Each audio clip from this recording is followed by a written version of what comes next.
আসসালামু আলাইকুম ভিউয়ার্স।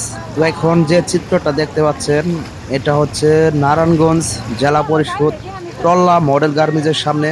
তো দেখেন এখানে কিন্তু প্রচুর পরিমাণ বৃষ্টি হচ্ছে।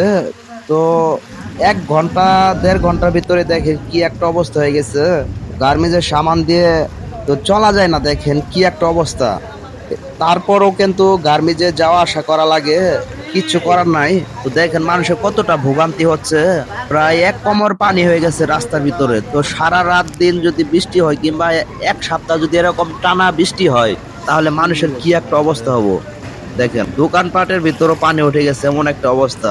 রাস্তা দিয়ে চলা যায় না। মডেলের সামনে এটা হচ্ছে একটা রোড, বড় একটা রোড। দেখতে পাচ্ছেন আপনারা কি অবস্থা, কি পরিমাণ পানি। তো এই জায়গাটাতে সব সময় হালকা বৃষ্টি হলে পানি আটকে। তারপরেও গার্মেন্টসের শ্রমিকদের যাওয়া লাগে, কিছু করার নাই। তো আপনারা দেখতে পাচ্ছেন কিরকম অবস্থা। তো আজকে হচ্ছে গার্মেন্টসের ছুটির দিন, ধরতে গেলে চান রাত।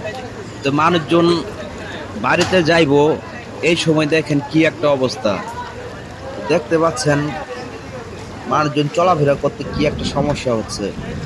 দেখেন গাড়িটা যাচ্ছে, দেখেন গাড়িটার কি অবস্থা, কতটুকু পানি আপনারা দেখে হয়তো বুঝতে পারছেন। তো এই চিত্রটা দেখে অনেকেই বলতে পারেন যে এটা মনে হয় বন্যা হচ্ছে, বন্যার পানি। তো আসলে এটা বন্যার পানি না, হালকা বৃষ্টি হইলেই এদিকে এরকম অবস্থা হয়ে যায়। তো সবাই ভিডিওটা শেয়ার দিবেন, অন্যকে দেখার সুযোগ করে দিবেন।